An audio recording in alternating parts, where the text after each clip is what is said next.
I am Stacie, 32 years old, and for the longest time I believed family meant safety, honesty, and unconditional love. I grew up clinging to that idea, perhaps too tightly, blind to the cracks that had been forming for years under the polished surface of our household. But the night my mother stood in the kitchen, her face pale and her voice trembling as she told me, "Your citizenship papers are lost," something in me shattered so violently it still echoes in my bones. She said it so casually, as though it were some misplaced receipt or a scarf left behind at a friend's house, but I knew the weight of her words. I froze, staring at her, unable to comprehend how something so vital, my right to exist in this country, to work, to live without fear, could vanish. She avoided my eyes, fiddling with the hem of her apron, as though hiding behind the routine of folding laundry and cooking dinner could protect her from the storm she had just unleashed inside me. That night, I cried harder than I had since I was a child. My room became a prison cell of unanswered questions, my bed a cold slab that carried the weight of betrayal. I thought of all the sacrifices I had made, long hours at a dead-end job, sleepless nights studying to pass exams, saving every dollar while my friends spent theirs on trips and luxuries, because I had been told securing my citizenship was the foundation of my future. And now, my own mother, the person who once tucked me in at night whispering stories of hope, had confessed that those papers were gone. Lost. As if they were never important. As if I was not important. I buried my face in my pillow, muffling the sobs that broke from me, terrified that my tears would wake the ghosts of broken promises roaming the halls of our home. The next morning, with swollen eyes and trembling hands, I forced myself to act normal. I helped with breakfast, I smiled when spoken to, but inside, every nerve in my body was screaming. I knew something was wrong, but I didn't yet know how wrong. It wasn't until days later, when I accidentally opened a drawer in my brother's room while looking for a charger, that the truth carved into me like a knife. There, neatly stacked and paper-clipped together, were my citizenship papers, my name scratched out, replaced by his. The stamp of approval, the seal of legality, all bearing his identity. My lungs collapsed, my vision blurred, and for a moment I thought the world had stopped spinning. My mother hadn't lost the papers. They had stolen them. And in that instant, I realized the betrayal was deeper than I could have ever imagined. I stood frozen in my brother's room, my heart pounding so loudly I was certain it would draw him through the door at any moment. The papers in my hand trembled, each page radiating a betrayal I had never prepared myself to face. My name, my signature, my documents, every trace of me had been erased with calculated precision, replaced by his identity as if I were a ghost that never existed. I sank to the floor, clutching the file against my chest, rocking back and forth like a child lost in a nightmare. The truth pressed down on me with suffocating force.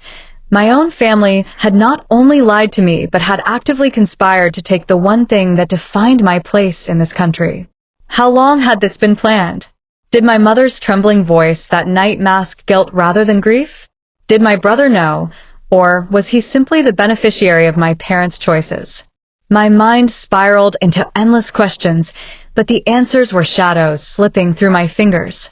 I remembered every conversation over the past year, every moment I had felt dismissed, every subtle glance exchanged between them when I mentioned the progress of my application. The puzzle pieces, scattered and meaningless before, now aligned into a cruel picture of manipulation. My family had let me believe I was moving forward, all while redirecting my path into a dead end, ensuring I would never escape the invisible cage they built around me. I wanted to scream, to confront them with the proof in my hand, to demand explanations that could never justify their betrayal. But instead, I shoved the papers back into the drawer, my hands shaking so violently I nearly tore them. If they discovered I had seen the truth before I was ready, I would lose any chance of understanding the full depth of their treachery. That night, I lay awake, staring at the ceiling, my mind a battlefield of rage and despair. I replayed my mother's soft voice saying lost, the way she couldn't meet my eyes, and I realized it wasn't weakness. It was deception. The woman who once kissed my scraped knees had deliberately cut the ground from under me, leaving me to drown while she threw a lifeline to my brother. My chest ached with a grief so sharp it felt physical, as though something vital had been ripped from me. I thought about confronting my brother, cornering him in the kitchen, demanding to know if he had ever hesitated before stealing what was mine. But the thought of his inevitable smirk, his dismissive shrug, burned me with humiliation before the confrontation even happened. Instead, I began watching them, silently, carefully, the way prey studies its predators in the wild. Every conversation at the dinner table, every errand they claimed to run, every late-night phone call, nothing escaped my notice. I wanted to believe there was some explanation, some twisted logic that made this betrayal less monstrous, but all I saw was a family that had chosen convenience and selfishness over me. My brother strutted around with newfound confidence, making plans about his future with a careless arrogance that made me sick. My mother's eyes avoided mine more than ever, and my father, who usually lectured me about responsibility and sacrifice, now spoke only in half-sentences, as if afraid of what might slip if he said too much. The walls of our home, once filled with the comfort of familiarity, now pressed in on me with suffocating weight. Every family photo hanging in the hallway mocked me, every smiling face in those frames a lie frozen in time. I could no longer look at them without feeling the sting of betrayal. I became a stranger in my own house, tiptoeing through rooms that no longer felt like mine, sleeping in a bed that suddenly belonged to someone else's story. And yet, beneath the sorrow, a seed of something darker began to take root. It wasn't just anger, though anger burned hot in my veins. It was something sharper, something more dangerous. It was resolve. If they had stolen my identity, my place, my future, then I would take something from them in return. I didn't yet know what form that revenge would take, but I knew one thing with absolute certainty. I would never again be their victim. The days that followed were a blur of performance, a theater where I played the role of the obedient daughter and quiet sister, while inside me a storm of fury and suspicion brewed stronger each hour. I woke each morning with the same mask carefully fixed onto my face, smiling when spoken to, nodding at instructions, pretending to be the same Stacie they had always known. But I was no longer her. That version of me had died the moment I discovered my papers in my brother's drawer, replaced by someone colder, sharper, someone who refused to be erased. The house became a stage where every word I spoke was calculated, every step I took deliberate, because I knew I was living among thieves. Yet, in the silence of my room, I plotted. I wrote down every small inconsistency, every slip of the tongue, every receipt left carelessly on the counter. My journal became my only confidant, its pages filled with maps of betrayal and whispered vows of justice. I noticed how my brother's arrogance swelled. He no longer avoided the topic of the future like he once did. Instead, he flaunted it openly. "When I move into the city, I'll finally have some freedom," he would say, smirking over his coffee, his words heavy with entitlement. Each time, my stomach twisted with rage. Freedom, that was supposed to be mine. I had been the one working double shifts, the one saving relentlessly, the one fighting tooth and nail for the chance to build a life. Yet here he was, parading around like a prince with a crown stolen from my head. My mother, meanwhile, carried herself with quiet relief, as if a burden had been lifted from her shoulders. She hummed while cooking, smiled more often, and though her eyes flickered with guilt when they met mine, she never spoke of the papers again. My father remained distant, his silence a dam that threatened to crack, but never did. I studied him the most, wondering if he had been complicit from the beginning, or if he was merely too weak to stop what had been decided in the shadows of our home. At work, I struggled to keep my composure. My boss asked why I seemed distracted, my colleagues whispered about the dark circles beneath my eyes, but I could not explain. How could I tell them that I was a ghost walking in daylight, stripped of my identity by the very people meant to protect me? Instead, I poured myself into silent observation, sharpening my awareness like a blade. I began tracking dates, matching my brother's sudden bursts of spending with a timeline of my missing documents. Bank statements left on the table revealed transfers that made no sense. Phone calls overheard at night hinted at lawyers and appointments. The betrayal was not an accident, not a moment of desperation. It was systematic, deliberate, planned down to the last detail. And with each revelation, the seed of revenge inside me grew stronger roots, spreading into every corner of my being. But revenge, I realized, could not be rushed. A scream in the dining room would only be silenced. An accusation hurled in rage would only be denied. If I wanted to reclaim what was mine, if I wanted them to feel even a fraction of the helplessness they had drowned me in, then I had to be patient. Patience was a bitter pill, but it was also a weapon. I began practicing small acts of deception, misplacing items, feigning forgetfulness, planting seeds of doubt in their conversations. It was a game at first, but soon it became a necessity. They had taught me how to lie by example, and now I would use their own weapon against them. Each night, as I lay awake listening to the creaks of the house, I whispered promises into the dark. I will not forgive. I will not forget. And I will not remain silent. One evening, as I passed by the study, I overheard my father's voice, low, urgent, unfamiliar in its desperation. "We have to make sure she doesn't find out," he muttered, and my blood ran cold. I pressed my ear against the door, straining to hear, but my mother hushed him quickly, her tone sharp, warning. My heart hammered so loudly, I feared they would hear it on the other side. In that moment, I knew the betrayal was not only deeper than I had thought, it was ongoing. They were still hiding things from me, still conspiring in whispers behind closed doors. Whatever fragile thread of loyalty I had clung to snapped. They had stolen my future, and now they were working to ensure I would never reclaim it. That night, I stared into the mirror, studying the hollow eyes that stared back at me, and I swore to myself that the girl who once begged for their love was gone. In her place stood someone new, someone unbreakable, someone ready to fight in ways they could not imagine.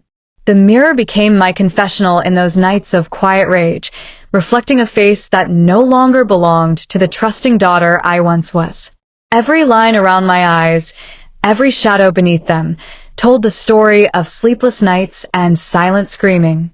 I began to see myself as two different people, the Stacie they thought they had broken, moving quietly through the house like an obedient shadow, and the Stacie who sharpened herself in secret, feeding on anger and resolve until she was something altogether different, something dangerous. It was during one of those nights, staring at that hollow-eyed stranger in the mirror, that I realized the only way forward was to collect everything, every secret, every lie, every hidden transaction, and build a weapon out of their own deceit. I could no longer sit waiting for answers to fall into my lap.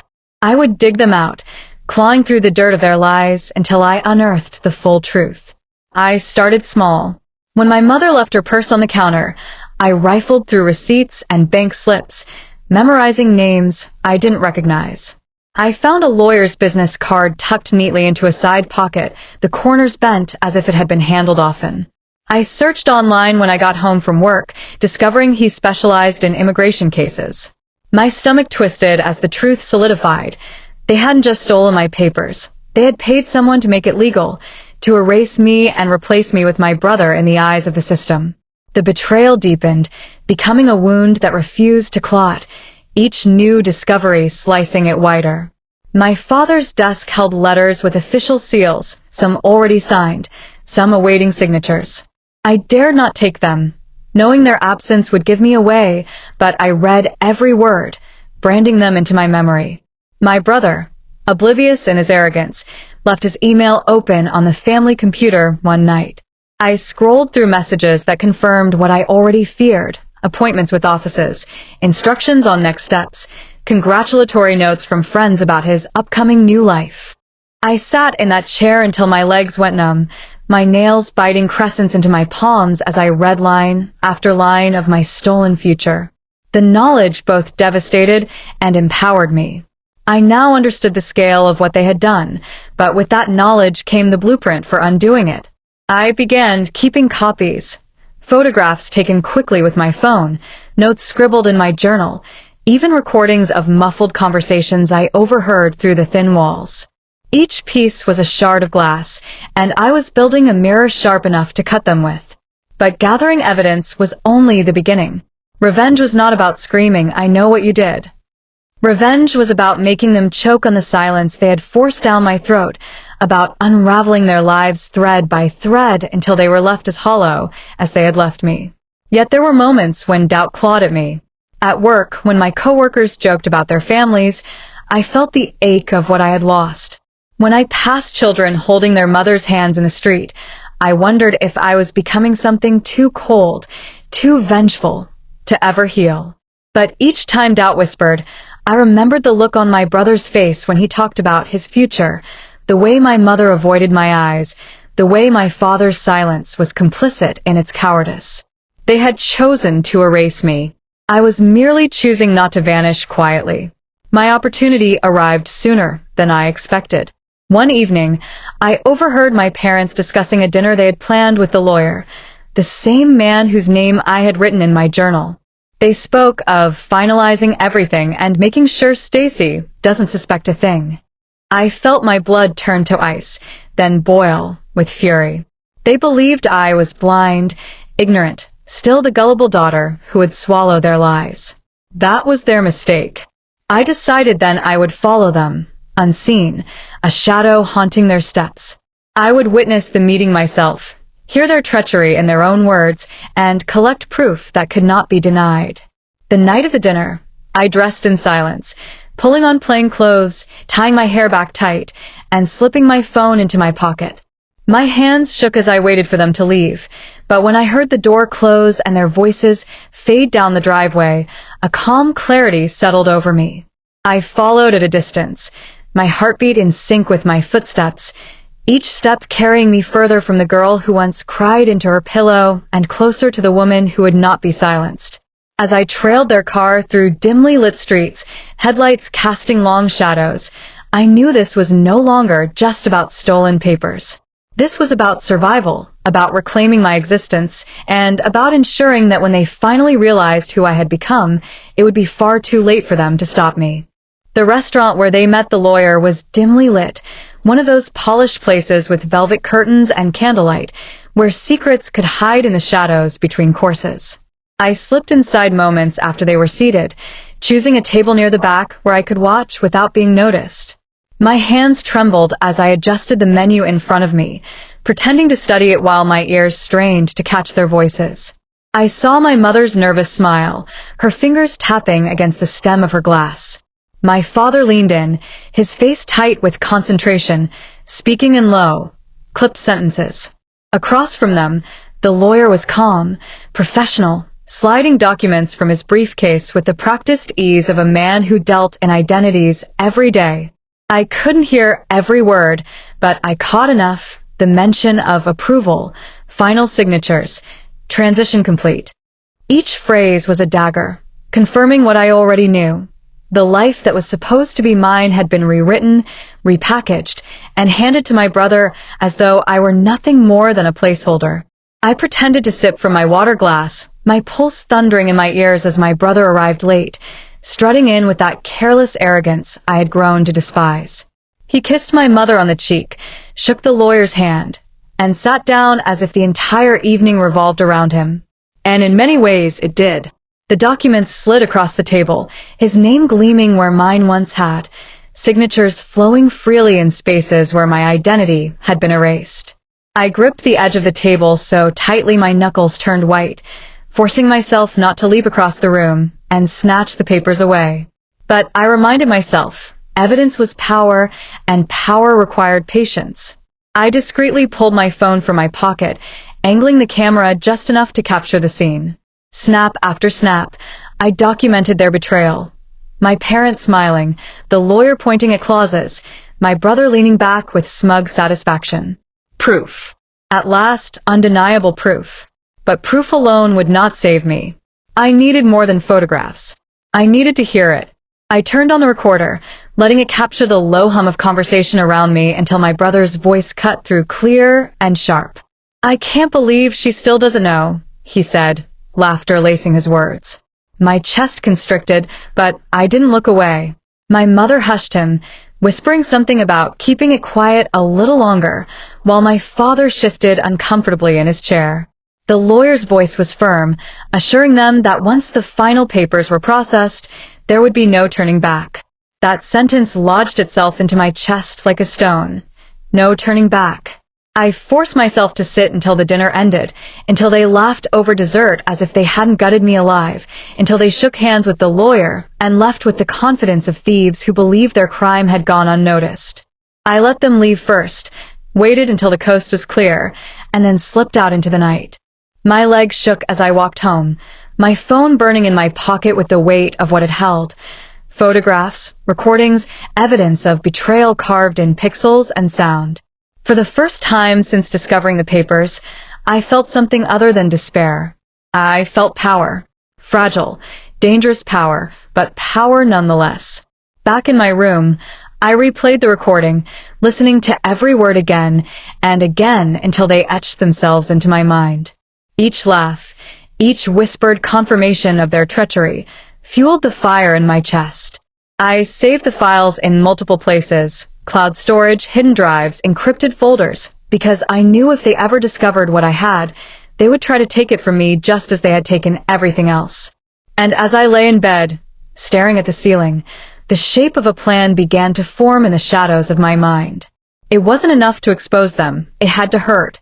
They had stolen my future, my name, my place in the world, and if I simply reclaimed it, they would find a way to move on untouched.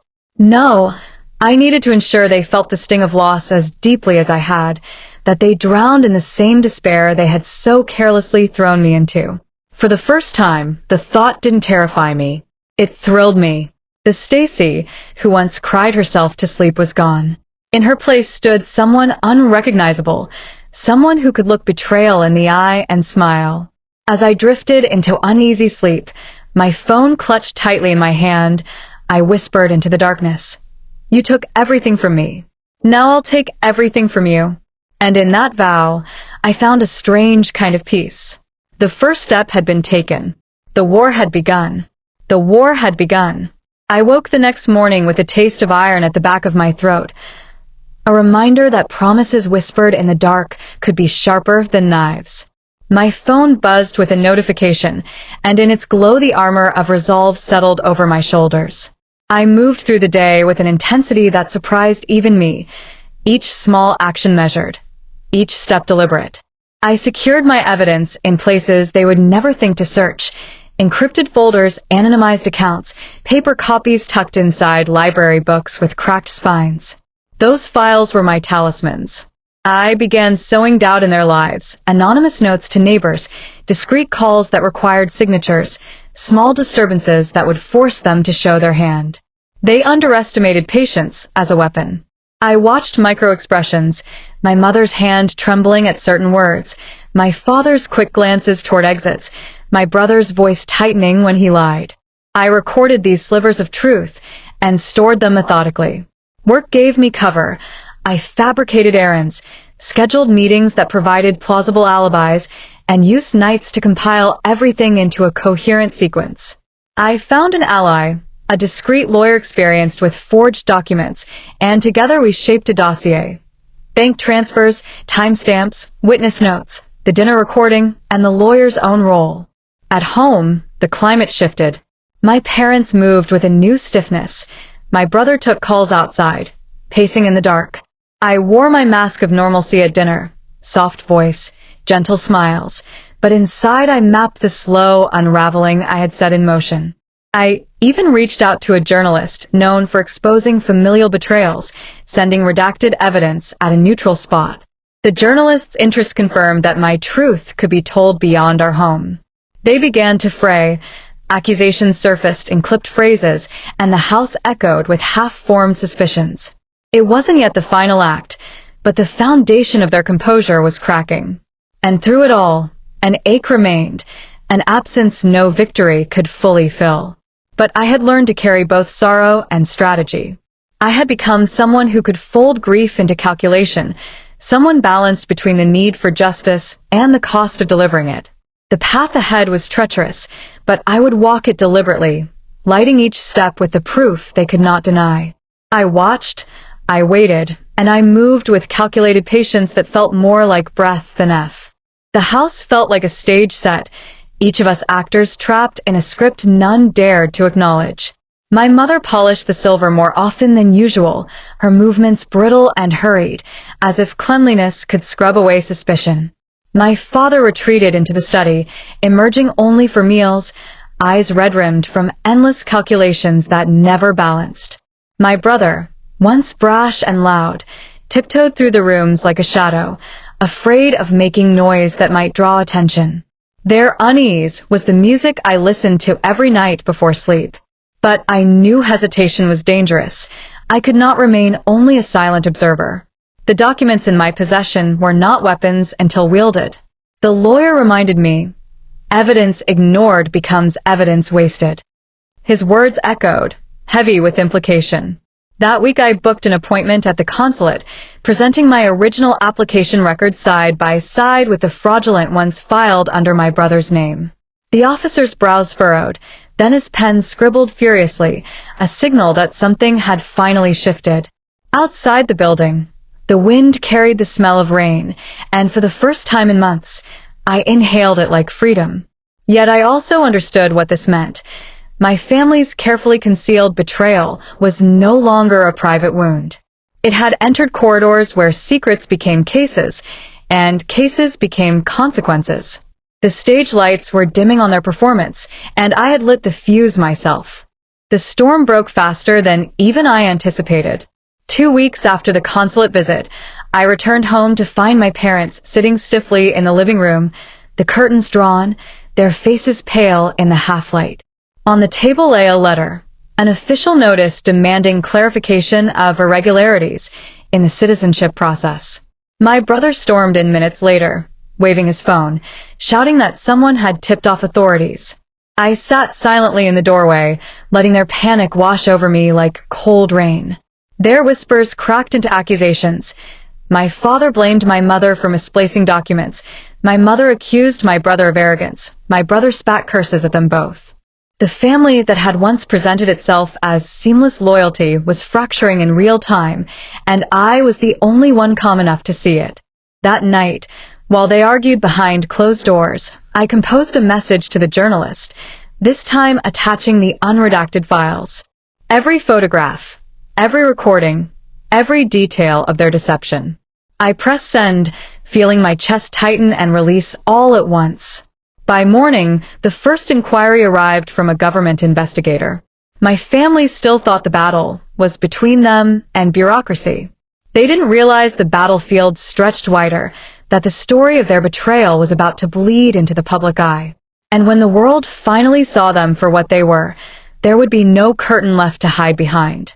The article went live on a quiet Thursday morning, a headline sharp enough to cut through every facade my parents had built. Family identity theft, brother granted citizenship under sister's stolen papers. Beneath it, my face stared back at me in a photo I had given the journalist, paired with documents, timelines, and audio that laid out the betrayal in excruciating clarity. By noon, the story had spread across social media, fueled by outrage and disbelief. Comments poured in, some offering sympathy, others spitting venom at my family's greed. My phone buzzed endlessly, but I ignored every call except one, the lawyer's. His voice was steady, almost proud. They can't bury this now. The truth belongs to the world. When I walked into the kitchen, my mother's hands were trembling so violently she dropped a glass, shards scattering like the fragments of her carefully constructed lies. My father sat slumped in a chair, silent for once, his authority gutted. My brother raged, shouting threats he couldn't possibly carry out, his bravado crumbling under the weight of exposure. I didn't shout back. I didn't need to. My silence was louder than their noise. For the first time, the power balance shifted entirely in my favor. They had stolen my future. I had stolen their illusion. The house no longer belonged to them. It belonged to the truth I had unleashed, and there was no going back. The days that followed were chaos, a spiral my family could not control. Investigators arrived, polite but unyielding, combing through drawers, hard drives, and bank statements. I watched from the hallway as my parents fumbled with answers, their voices faltering when the officers asked direct questions. My brother, once so smug, now paced like a caged animal, snapping at anyone who looked at him too long. Neighbors who had once greeted us warmly now crossed the street, whispering as I passed. Yet instead of shame, I felt a strange clarity. It was no longer my burden to prove their betrayal. The evidence had spoken, and the world was listening. One evening, my father tried to plead with me, his tone softened, his words dressed in desperation. "Stacie, we were only trying to protect the family. You have to understand." But I only stared at him, recalling every night I cried over papers marked with my brother's name. Protection had never been their goal. Control had. I told him quietly, "You didn't protect the family. You destroyed it."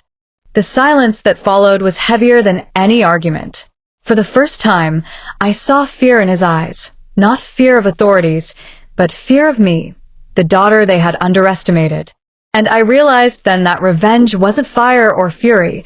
It was this cold, undeniable shift where the betrayer bowed beneath the betrayed. Court hearings began under fluorescent lights that made every flaw in their story visible.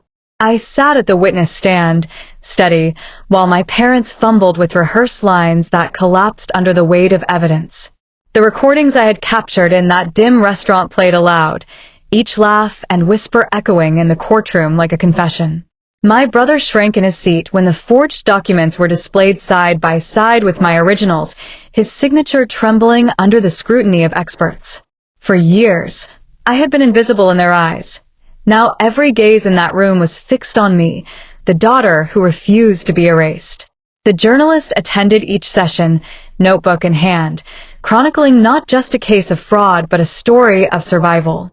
When the verdict finally came, revocation of my brother's fraudulent status, legal consequences pending for my parents, I felt no triumphal cheer rise within me. Instead, I felt release, as if the chains they had fastened around my identity had at last fallen away. Outside the courthouse, cameras flashed, and strangers pressed microphones toward me, asking how it felt to win. I answered with the truth. It's not about winning. It's about finally being seen. In that moment, the weight of years lifted, and the girl who once wept in silence stood tall, unshaken, a woman forged from betrayal into unbreakable steel. When the dust finally settled, I walked alone through the city streets, autumn leaves curling at my feet like remnants of the past falling away. My parents no longer spoke to me. My brother vanished into the shadows of disgrace, his arrogance swallowed by consequences he could not escape. Strangers now recognized me not as the girl who was forgotten, but as the woman who refused to be erased. Yet even in victory, I carried scars invisible to the world, the echo of betrayal, the memory of nights spent weeping over papers that bore someone else's name. But those scars became my armor, a reminder that survival is not silence but defiance, not revenge but reclamation. I began to work with others who had suffered similar injustices, lending my story to causes of justice, resilience, and activism. My transformation was no longer just about me. It was about ensuring that no one else would be tricked into believing they were powerless. I am Stacie, 32 years old, and though my family tried to steal my future, I reclaimed it with truth sharper than any blade. And if you have ever been betrayed, remember this. Sometimes the most powerful revenge is not anger. It is rising stronger, louder, and undeniable. This is my story. Like and subscribe, and walk with me as I continue turning tragedy into strength and betrayal into unbreakable justice.